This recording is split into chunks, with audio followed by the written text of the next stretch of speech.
In the 18th century, many settlers and pioneers flooded through the Cumberland Gap to make new homes for themselves in Kentucky, which at the time was a part of the state or colony of Virginia.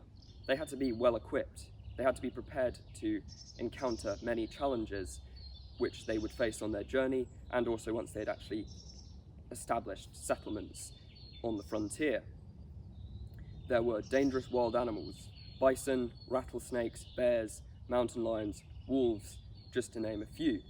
There were dangerous, hostile natives. Shawnee and Cherokee war parties weren't particularly pleased to see white settlers encroaching on their land and hunting in their traditional hunting grounds. There was also the threat simply from starvation or death from exposure. So this video is going to be about the clothing and equipment of an American frontiersman in the 18th century. So starting from the top, I'm wearing a Scots bonnet, or a Highland bonnet. As the name implies, these originated from Scotland. The Highland bonnet was often adorned with a black ribbon called a cockade, or white if you're a Jacobite, but I'm not. You can see there's also a red pom-pom, which is called a turi, and a scarlet band as well going around the cap. These two things are just decorative. They were usually blue in colour, hence the original name of this type of hat, which is the blue bonnet. There were many other hats worn by American frontiersmen going into the unexplored or mostly unexplored territory of Kentucky. There were wide-brimmed felt hats, beaver felt being very fashionable at the time, driving the fur trade. There were also, of course, knit caps, woolen caps, the Monmouth cap being a common example. Also sort of toques, French-Canadian style caps, maybe worn more around the Great Lakes and the sort of lower Canada area.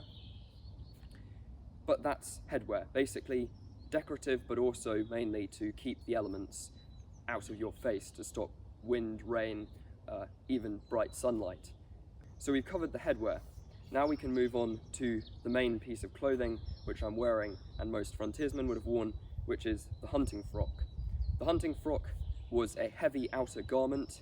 It was made usually of heavy canvas, as you can see, although sometimes also made of linen. It was based on the style of a greatcoat from the time, with this caping, as it was known as, on each shoulder. This was not purely decorative or a fashion statement. It was actually helping with insulation, because you've got, of course, the doubling of the cloth here. And these fringes were also not just for style, they helped to disperse and allow water to run off the clothing. So it helped with keeping you more dry.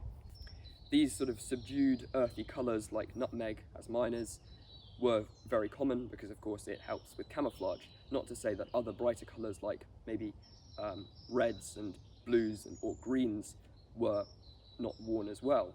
Underneath the hunting frock, the frontiersman would wear a linen shirt, a linen work shirt, and a waistcoat, and if it was really cold out, they might also be wearing a woolen jacket underneath the hunting frock as well.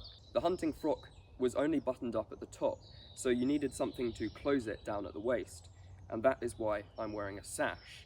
Sashes were quite common, especially in the Canada area, getting into the lower Canada region and the Great Lakes. They obviously later became very strongly associated with the Métis people, also the French-Canadian voyageurs of the fur trade. They were often very flamboyant, brightly coloured, gaudy, with these long decorative tassels. Allegedly, they also helped to prevent hernias during portages of canoes. I don't know if that's true, but the main reason for wearing a sash is to close the hunting frock. It's a fashion statement, of course, and you can also tuck a tomahawk or a hunting knife or something else into the sash.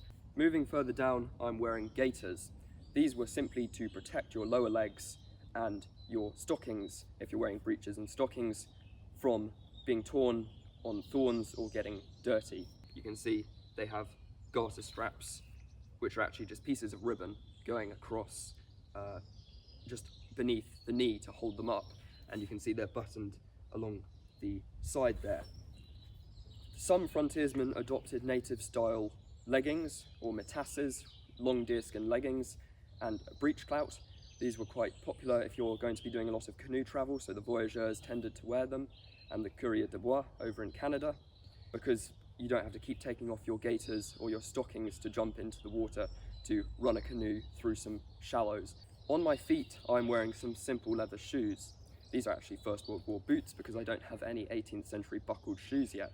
When going out into the frontier, the settlers would often wear their normal civilian footwear, their buckled shoes, leather shoes, but when these wore out, they would be replaced by moccasins, which were native style footwear made of deerskin usually, and they were very soft and quiet as well, so good for stalking game or possibly escaping from enemies.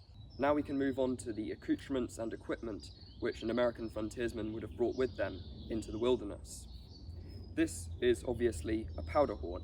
It's just a hollow cow horn for storing gunpowder, which is then used to load the rifle or musket, which a frontiersman would have with them for hunting and self-defense. So that's the powder horn. Over here is a tomahawk, light axe, very useful for preparing firewood, also very effective in skilled hands for close quarters combat.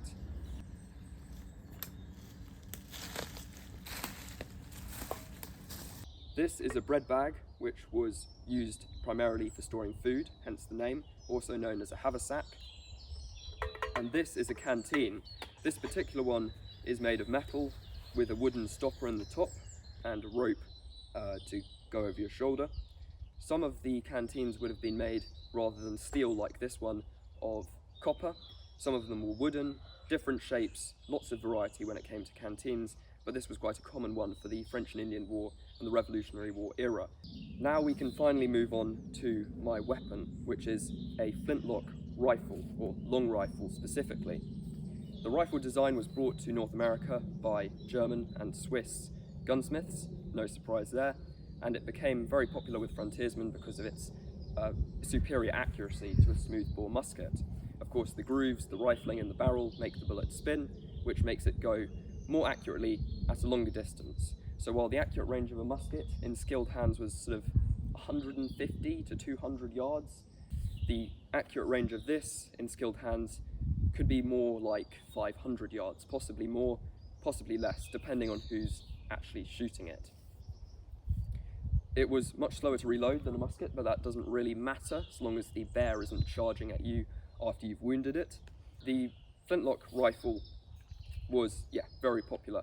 That's not to say that smoothbore muskets were not used by frontiersmen. In fact, the grand majority would have probably used civilian fowling pieces, which were smoothbores primarily used for shooting birds. So that is the clothing and equipment of an American frontiersman in the 18th century. Thank you for watching.